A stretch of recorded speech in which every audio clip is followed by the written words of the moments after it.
मातृत्व यानी किसी स्त्री के भीतर जन्म लेने वाली ममता इस दुनिया की सबसे पवित्र और सबसे सुंदर भावना मानी जाती है।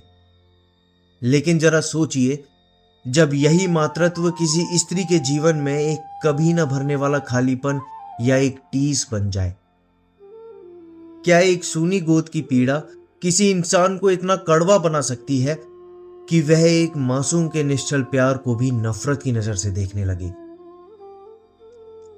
आज हम हिंदी साहित्य के श्रेष्ठ कथाकार विशंबरनाथ शर्मा कौशिक जी की एक ऐसी ही कालजयी और मनोवैज्ञानिक कहानी लेकर आए हैं। कहानी का नाम है ताई।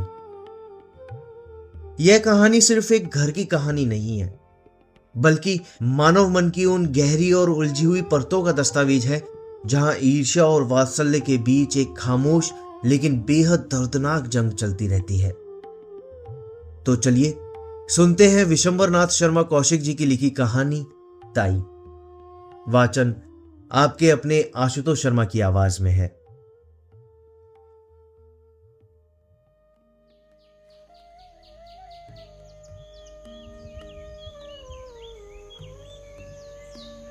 ताऊ जी, हमें रेलगाड़ी ला दोगे? कहता हुआ एक 5 वर्षीय बालक बाबू रामजी दास की ओर दौड़ा। बाबू साहब ने दोनों बाहें फैलाकर कहा, हाँ बेटा, ला देंगे। उनके इतना कहते कहते बालक उनके निकट आ गया। उन्होंने बालक को गोद में उठा लिया और उसका मुख चूम कर बोले, क्या करेगा रेलगाड़ी का? बालक बोला, उसमें बैठकर बड़ी दूर जाएंगे, हम भी जाएंगे, चुन्नी को भी ले जाएंगे, बाबूजी को नहीं ले जाएंगे, हमें रेलगाड़ी नहीं ला देते। ताऊ जी, तुम ला दोगे तो तुम्हें ले जाएंगे। बाबू, और किसे ले जाएगा? बालक दम भरकर सोचकर बोला, बच और किसी को नहीं ले जाएंगे। पास ही बाबू रामजी दास की अर्धांगिनी बैठी थी।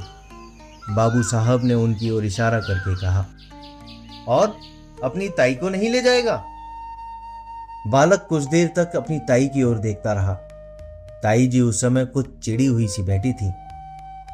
बालक को उनके मुख का वह भाव अच्छा ना लगा, अतः वह बोला, ताई को नहीं ले जाएंगे।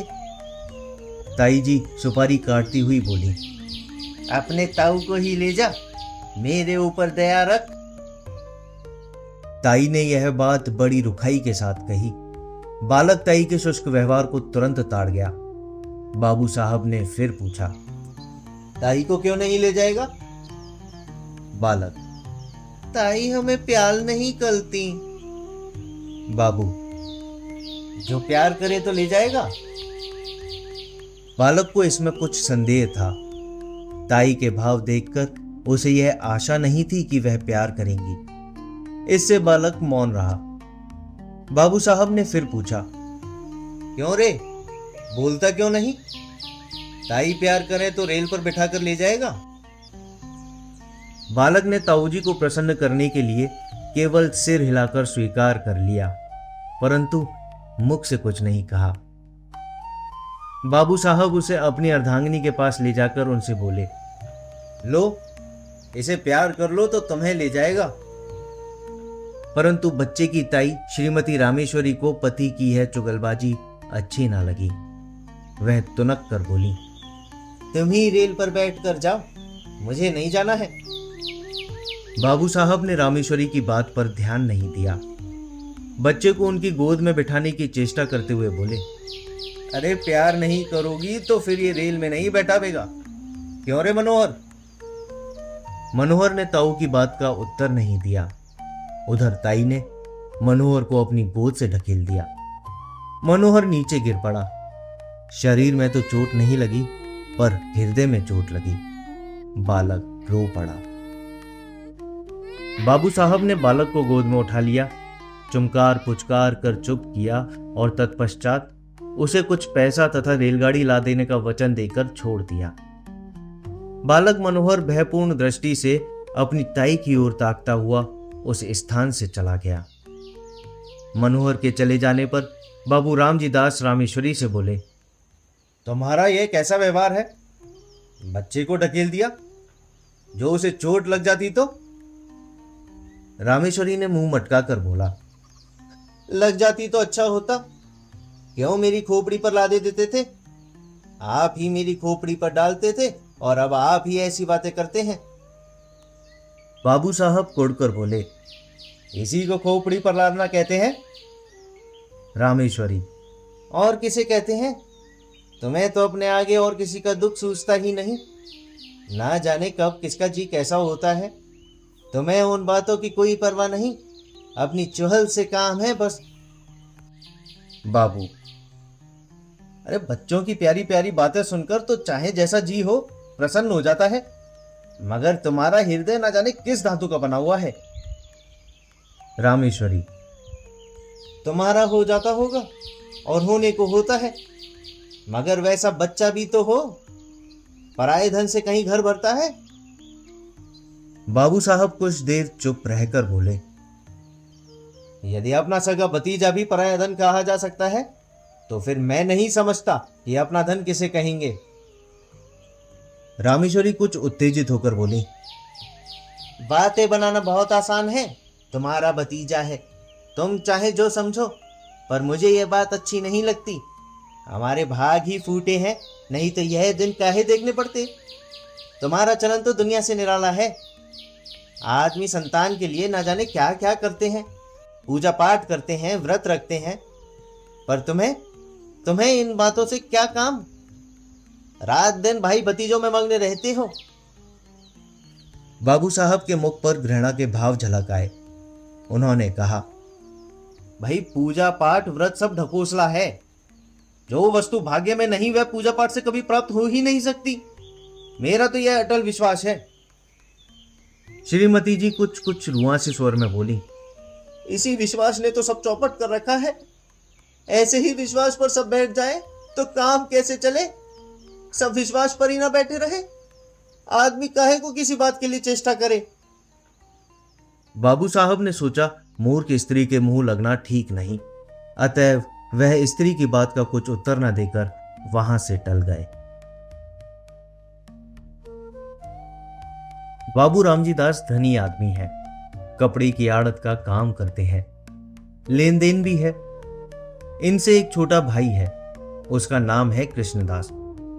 दोनों भाइयों का परिवार एक में ही है। बाबू रामजी दास की आयु 35 के लगभग है और छोटे भाई कृष्णदास की आयु 21 के लगभग। रामजी दास निसंतान है। कृष्णदास के 2 संतानें हैं, एक पुत्र, वही पुत्र जिससे पाठक अभी परिचित हो चुके हैं, और एक कन्या है। कन्या की वय 2 वर्ष के लगभग है। रामजी दास अपने छोटे भाई और उनकी संतान पर बड़ा स्नेह रखते हैं, ऐसा स्नेह कि उसके प्रभाव से उन्हें अपनी संतानहीनता कभी खटकती ही नहीं। छोटे भाई की संतान को अपनी संतान समझते हैं। दोनों बच्चे भी रामजी दास से इतने हिले हैं कि उन्हें अपने पिता से भी अधिक समझते हैं, परंतु रामजी दास की पत्नी रामेश्वरी को अपनी संतानहीनता का बड़ा दुख है। वह दिन रात संतान ही की सोच में घुली रहती हैं। छोटे भाई की संतान पर पति का प्रेम उनकी आंखों में कांटों की तरह खटकता है। रात के भोजन इत्यादि से निवृत्त होकर रामजी दास शैया पर लेटे शीतल और मंद वायु का आनंद ले रहे हैं। पास ही दूसरी शैया पर रामेश्वरी हथेली पर सिर रखे किसी चिंता में डूबी हुई थी।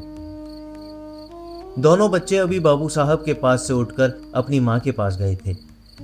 बाबू साहब ने अपनी स्त्री की ओर करवट लेकर कहा, आज तुमने मनोहर को इतनी बुरी तरह ढकेला था कि मुझे अब तक उसका दुख है।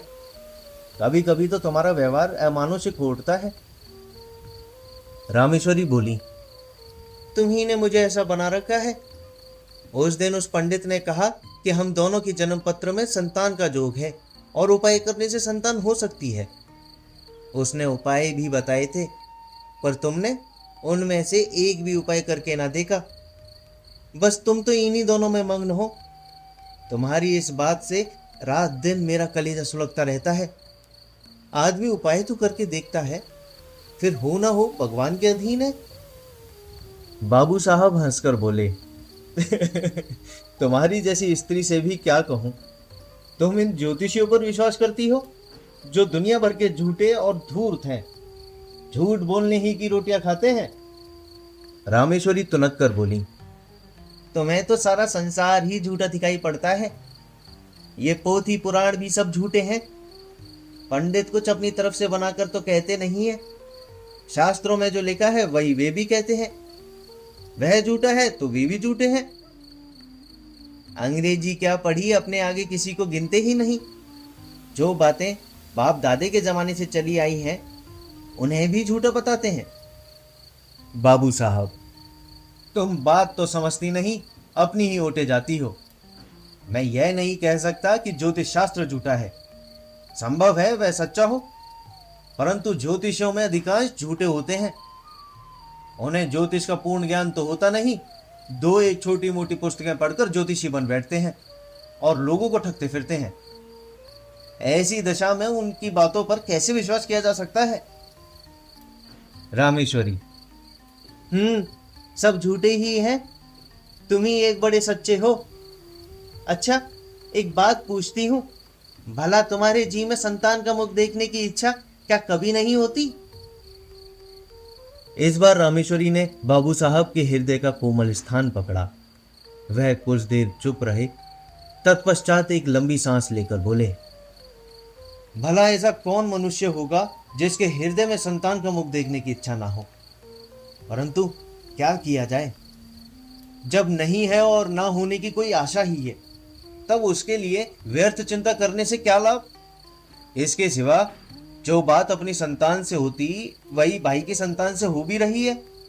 जितना इसने अपनी पर होता उतना ही इन पर भी है। जो आनंद उनकी बाल क्रीड़ा से आता वही इनकी क्रीड़ाओं से भी आ रहा है। फिर मैं नहीं समझता कि चिंता क्यों की जाए। रामेश्वरी कुड़कर बोली, तुम्हारी समझ को मैं क्या कहूं, इसी से तो रात दिन जला करती हूं। भला तो यह बताओ कि तुम्हारे पीछे क्या इन्हीं से तुम्हारा नाम चलेगा? बाबू साहब हंसकर बोले, अरे तुम भी कहां की शुद्र बातें लाई। नाम संतान से नहीं चलता, नाम अपनी सुकृति से चलता है। तुलसीदास को देश का बच्चा बच्चा जानता है। सूरदास को मरे कितने दिन हो चुके। इसी प्रकार जितने महात्मा हो गए हैं उन सब का नाम क्या उनकी संतान की बदौलत चल रहा है? सच पूछो तो संतान से जितना नाम चलने की आशा रहती है उतनी ही नाम डूबने की संभावना भी रहती है। परंतु सुकृति एक ऐसी वस्तु है जिसमें नाम बढ़ने के सिवा घटने की आशंका रहती ही नहीं। हमारे शहर में राय गिरधारी लाल कितने नामी थे, उनके संतान कहाँ हैं? पर उनकी धर्मशाला और अनाथालय से उनका नाम अब तक चला आ रहा है। अभी ना जाने कितने दिनों तक चला जाएगा। रामेश्वरी, शास्त्र में लिखा है जिसके पुत्र नहीं होता उनकी मुक्ति नहीं होती। देखो, मुक्ति पर मुझे विश्वास नहीं है। मुक्ति है किस चिड़िया का नाम? यदि मुक्ति होना भी मान लिया जाए तो यह कैसे माना जा सकता है कि सब पुत्रों वालों की मुक्ति हो जाती है। मुक्ति भी क्या सहज उपाय है? ये जितने पुत्र वाले हैं सभी को तो मुक्ति हो जाती होगी। रामेश्वरी निरुत्तर होकर बोली, अब तुमसे कौन बकवास करे? तुम तो अपने सामने किसी को मानते ही नहीं। मनुष्य का हृदय बड़ा ममत्व प्रेमी है। कैसी ही उपयोगी और कितनी ही सुंदर वस्तु क्यों ना हो, जब तक मनुष्य उसको पराई समझता है तब तक उससे प्रेम नहीं करता।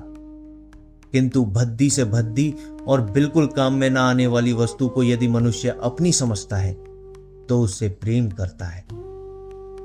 पराई वस्तु कितनी ही मूल्यवान क्यों ना हो, कितनी ही उपयोगी क्यों ना हो, कितनी ही सुंदर क्यों ना हो, उसके नष्ट होने पर मनुष्य कुछ भी दुख का अनुभव नहीं करता, इसलिए कि वह वस्तु उसकी नहीं, पराई है। अपनी वस्तु कितनी ही भद्दी हो, काम में ना आने वाली हो, नष्ट होने पर मनुष्य को दुख होता है, इसलिए कि वह अपनी चीज है। कभी कभी ऐसा भी होता है कि मनुष्य पराई चीज से प्रेम करने लगता है। ऐसी दशा में भी जब तक मनुष्य उस वस्तु को अपना बनाकर नहीं छोड़ता अथवा हृदय में यह विचार नहीं कर लेता कि वह वस्तु मेरी है, तब तक उसे संतोष नहीं होता।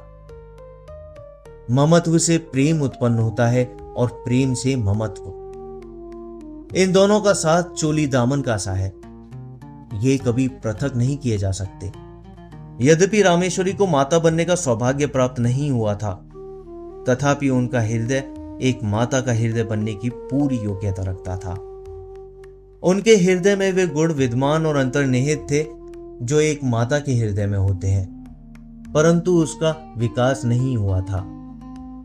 उनका हृदय उस भूमि की तरह था जिसमें बीज तो पड़ा हुआ है, पर उसको सींचकर और इस प्रकार बीज को प्रस्फुटित करके भूमि के ऊपर लाने वाला कोई नहीं। इसलिए उनका हृदय उन बच्चों की ओर खींचता तो था, परंतु जब उन्हें यह ध्यान आता था कि यह बच्चे मेरे नहीं दूसरे के हैं, तब उनके हृदय में उनके प्रति द्वेष उत्पन्न होता था, घृणा पैदा होती थी। विशेषकर उस समय उनके द्वेष की मात्रा और अधिक बढ़ जाती थी जब वह यह देखती थीं कि उनके पतिदेव उन बच्चों पर प्राण देते हैं जो उनके यानी रामेश्वरी के नहीं हैं। शाम का समय था। रामेश्वरी खुली छत पर बैठी हवा खा रही थी। पास उनकी देवरानी भी बैठी थी। दोनों बच्चे छत पर दौड़ दौड़ कर खेल रहे थे। रामेश्वरी उनके खेल को देख रही थी। इस समय रामेश्वरी को उन बच्चों का खेलना कूदना बड़ा भला मालूम हो रहा था। हवा में उड़ते हुए उनके बाल, कमल की तरह खिले उनके नन्हे नन्हे मुख, उनकी प्यारी प्यारी तोतली तोतली बातें, उनका चिल्लाना, भागना, लौट जाना इत्यादि क्रीड़ाएं उनके हृदय को शीतल कर रही थीं। सहसा मनोहर अपनी बहन को मारने के लिए दौड़ा। वह खिलखिलाती हुई दौड़कर रामेश्वरी की गोद में जा गिरी। उसके पीछे पीछे मनोहर भी दौड़ता हुआ आया और वह भी उनकी गोद में जा गिरा। रामेश्वरी उस समय सारा द्वेष भूल गई। उन्होंने दोनों बच्चों को उसी प्रकार हृदय से लगा लिया जिस प्रकार वह मनुष्य लगाता है जो कि बच्चों के लिए तरस रहा हो। उन्होंने बड़ी सतृष्णता से दोनों को प्यार किया। उस समय यदि कोई अपरिचित मनुष्य उन्हें देखता तो उसे यह विश्वास होता कि रामेश्वरी ही उन बच्चों की माता है। दोनों बच्चे बड़ी देर तक उनकी गोद में खेलते रहे। सहसा उसी समय किसी के आने की आहट पाकर बच्चों की माता वहां से उठकर चली गई। मनोहर, ले रेलगाड़ी, कहते हुए बाबू रामजी दास छत पर आए। उनका स्वर सुनते ही दोनों बच्चे रामेश्वरी की गोद से तड़प कर निकल भागे। रामजी दास ने पहले दोनों बच्चों को खूब प्यार किया, फिर बैठकर रेलगाड़ी दिखाने लगे। इधर रामेश्वरी की नींद टूटी। पति को बच्चों में मग्न होते देखकर उनकी भौहें तन गईं। बच्चों के प्रति उनके हृदय में फिर वही घृणा और द्वेष के भाव जाग उठे। बच्चों को रेलगाड़ी देकर बाबू साहब रामेश्वरी के पास आए और मुस्कुराकर बोले, आज तो बच्चों को बड़ा प्यार कर रही थी। इससे मालूम होता है कि तुम्हारे हृदय में भी कुछ प्रेम अवश्य है। रामेश्वरी को पति की यह बात बहुत बुरी लगी। उन्हें अपनी कमजोरी पर बड़ा दुख हुआ। केवल दुख ही नहीं, अपने ऊपर क्रोध भी आया। वह दुख और क्रोध पति के उक्त वाक्य से और भी बढ़ गया। उनकी कमजोरी पति पर प्रकट हो गई। यह बात उनके लिए असह्य हो उठी। रामजी दास बोले, इसलिए मैं कहता हूं कि अपनी संतान के लिए सोच करना वृथा है। यदि तुम इनसे ही प्रेम करने लगो तो तुम्हें यही अपनी संतान प्रतीत होने लगेंगे। मुझे इस बात की प्रसन्नता है कि तुम इससे स्नेह करना सीख रही हो। यह बात बाबू साहब ने नितांत हृदय से कही थी, परंतु रामेश्वरी को इसमें व्यंग की तीक्ष्ण गंध मालूम हुई। उन्होंने कुड़कर मन में कहा, इन्हें मौत भी नहीं आती, मर जाए पाप कटे। आठों पहर आंखों के सामने रहने से प्यार को जी ललचा ही उठता है। इनके मारे कलेजा और भी जला करता है। बाबू साहब ने पत्नी को मौन देखकर कहा, अब झेपने से क्या लाभ। अपने प्रेम को छिपाने की चेष्टा करना व्यर्थ है और अब छिपाने की आवश्यकता भी नहीं।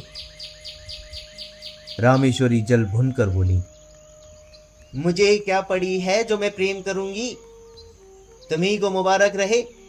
निगोड़े आप ही आके घुसते हैं। एक घर में रहने में कभी कभी हंसना बोलना पड़ता ही है। अभी परसों जरा यूं ही ढकेल दिया, उस पर तुमने सैकड़ों बातें सुनाई। संकट में प्राण है, ना यो चैन ना वो चैन। बाबू साहब को पत्नी के वाक्य सुनकर बड़ा क्रोध आया। उन्होंने कर्कश स्वर में कहा, ना जाने कैसे हृदय की स्त्री है। अभी अच्छी खासी बैठी बच्चों से प्यार कर रही थी, मेरे आते ही गिरगिट की तरह रंग बदलने लगी। अपनी इच्छा से चाहे जो करे, पर मेरे कहने से बल्ली उछलती है। ना जाने मेरी बातों में कौन सा विष घुला रहता है।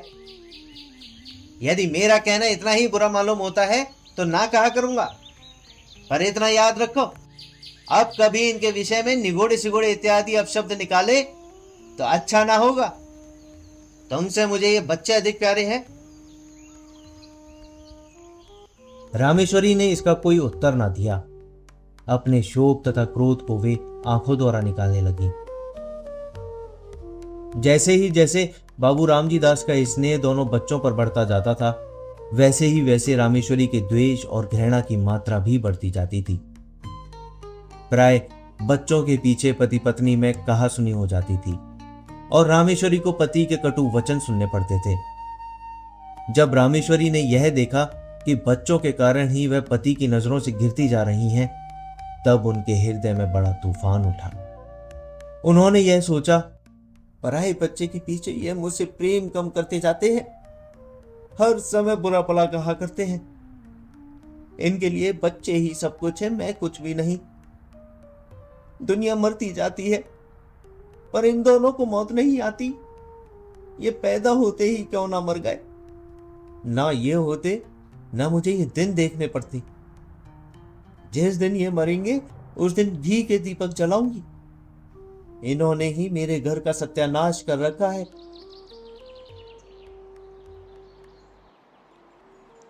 इसी प्रकार कुछ दिन व्यतीत हुए। एक दिन नियमानुसार रामेश्वरी छत पर अकेली बैठी हुई थी। उनके हृदय में अनेक प्रकार के विचार आ रहे थे। विचार और कुछ नहीं, अपनी निज संतान का अभाव, पति का भाई की संतान के प्रति अनुराग इत्यादि।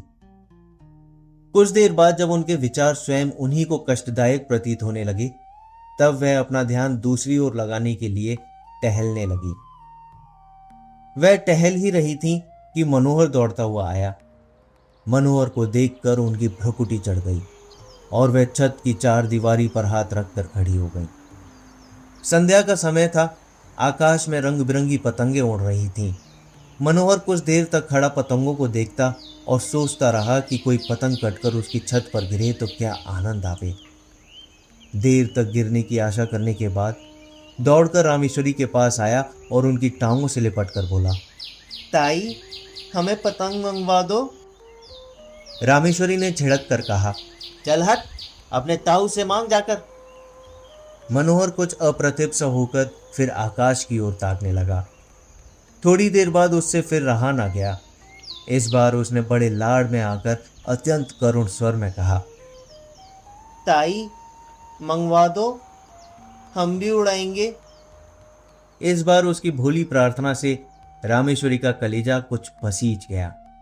वह कुछ देर तक उसकी ओर स्थिर दृष्टि से देखती रही। फिर उन्होंने एक लंबी सांस लेकर मन ही मन कहा, यह मेरा पुत्र होता तो आज मुझसे बढ़कर भाग्यवान स्त्री संसार में दूसरी ना होती। निगोड़ा मरा कितना सुंदर है और कैसी प्यारी प्यारी बातें करता है। यही जी चाहता है कि उठाकर छाती से लगा ले। यह सोचकर वह उसके सिर पर हाथ फेरने ही वाली थी कि इतने में उन्हें मौन देखकर बोला, तुम हमें पतंग नहीं मंगवा दोगी तो ताऊ जी से कहकर तुम्हें पिटवाएंगे। यद्यपि बच्चे की इस भोली बात में भी मधुरता थी, तथापि रामेश्वरी का मुंह क्रोध के मारे लाल हो गया। वह उसे झिड़क कर बोली, जा कह दे अपने ताऊ जी से, देखें वह मेरा क्या कर लेंगे। मनोहर भयभीत होकर उनके पास से हट गया और फिर सतृष्ण नेत्रों से आकाश में उड़ती हुई पतंगों को देखने लगा। इधर रामेश्वरी ने सोचा, यह सब ताऊ जी के दुलार का फल है कि बालिस्त भर का लड़का मुझे धमकाता है। ईश्वर करे इस दुलार पर बिजली टूटे। उसी समय आकाश से एक पतंग कटकर उसी छत की ओर आई और रामेश्वरी के ऊपर से होती हुई छज्जे की ओर गई। छत के चारों ओर 4 दीवारी थी। जहां रामेश्वरी खड़ी हुई थी, केवल वहां पर एक द्वार था जिससे छज्जे पर आ जा सकते थे। रामेश्वरी उस द्वार से सटी हुई खड़ी थी। मनोहर ने पतंग को छज्जे पर जाते देखा। पतंग पकड़ने के लिए वह दौड़कर छज्जे की ओर चला। रामेश्वरी खड़ी देखती रही। मनोहर उसके पास से होकर छज्जे पर चला गया और उससे 2 फीट की दूरी पर खड़ा होकर पतंग को देखने लगा। पतंग छज्जे पर से होती हुई नीचे घर के आंगन में जा गिरी। एक पैर छज्जे की मुंडेर पर रखकर मनोहर ने नीचे आंगन में झांका और पतंग को आंगन में गिरता देख वह प्रसन्नता के मारे फूला ना समाया। वह नीचे जाने के लिए शीघ्रता से घूमा, परंतु घूमते समय मुंडेर पर से उसका पैर फिसल गया। वह नीचे की ओर चला। नीचे जाते जाते उसके दोनों हाथों में मुंडेर आ गई। वह उसे पकड़कर लटक गया और रामेश्वरी की ओर देखकर चिल्लाया, ताई। रामेश्वरी ने धड़कते हुए हृदय से इस घटना को देखा। उनके मन में आया कि अच्छा है मरने दो, सदा का पाप कट जाएगा। यही सोचकर वह एक क्षण रुकी। इधर मनोहर के हाथ मुंडेर पर से फिसलने लगे। वह अत्यंत भय और करुण नेत्रों से रामेश्वरी की ओर देखकर चिल्लाया, अरे ताई। रामेश्वरी की आंखें मनोहर की आंखों से जा मिली। मनोहर की वह करुण दृष्टि देखकर रामेश्वरी का कलेजा मुंह में आ गया। उन्होंने व्याकुल होकर मनोहर को पकड़ने के लिए अपना हाथ बढ़ाया। उनका हाथ मनोहर के हाथ तक पहुंचा ही कि मनोहर के हाथ से मुंडेर छूट गई। वह नीचे आ गिरा। रामेश्वरी चीख मारकर छज्जे पर गिर पड़ी। रामेश्वरी 1 सप्ताह तक बुखार से बेहोश पड़ी रही। कभी कभी जोर से चिल्ला उठती और कहती, देखो देखो, वह गिरा जा रहा है, उसे बचाओ, दौड़ो, मेरे मनोहर को बचा लो।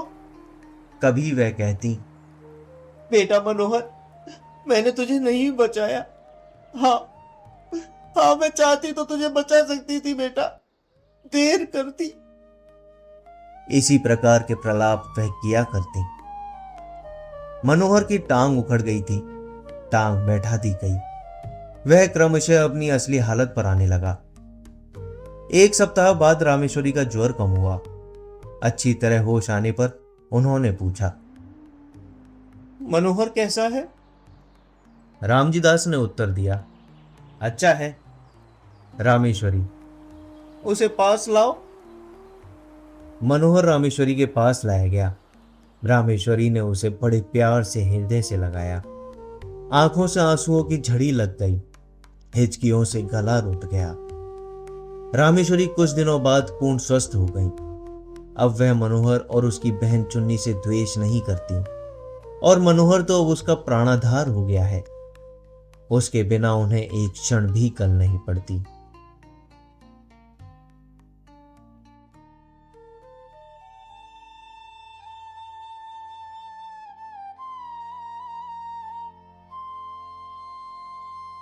अभी आप सुन रहे थे विशंबरनाथ शर्मा कौशिक जी की लिखी एक बेहद मार्मिक और मनोवैज्ञानिक कहानी ताई।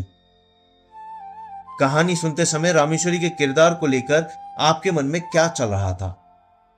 क्या उनके शुरुआती रूखेपन और ईर्ष्या के लिए केवल उनका अकेलापन ही जिम्मेदार था, या हमारे समाज के ताने भी एक इंसान को अंदर से इतना कड़वा बना देते हैं? अपने अनुभव, विचार और इस कहानी से जुड़ी अपनी भावनाएं मुझे कमेंट में जरूर लिखकर बताएं। साथ ही अगर हमारे हिंदी साहित्य सिलेबस का हिस्सा रही या साहित्य जगत की कोई और ऐसी कहानी जिसे आप आगे इस चैनल पर सुनना चाहते हैं, तो उसका नाम भी कमेंट बॉक्स में जरूर छोड़ दें। मेरी पूरी कोशिश रहेगी कि आपकी पसंदीदा कहानी जल्द से जल्द आप तक पहुंचा सकूं। आपके कमेंट्स ही मुझे बेहतर बनने की प्रेरणा देते हैं। मिलते हैं अगले शनिवार रात 8 बजे एक और नई और बेहतरीन कहानी के साथ। तब तक अपना ख्याल रखें और सुनते रहें बेहतरीन साहित्य, मेरे यानी आपके अपने आशुतोष शर्मा के साथ। धन्यवाद।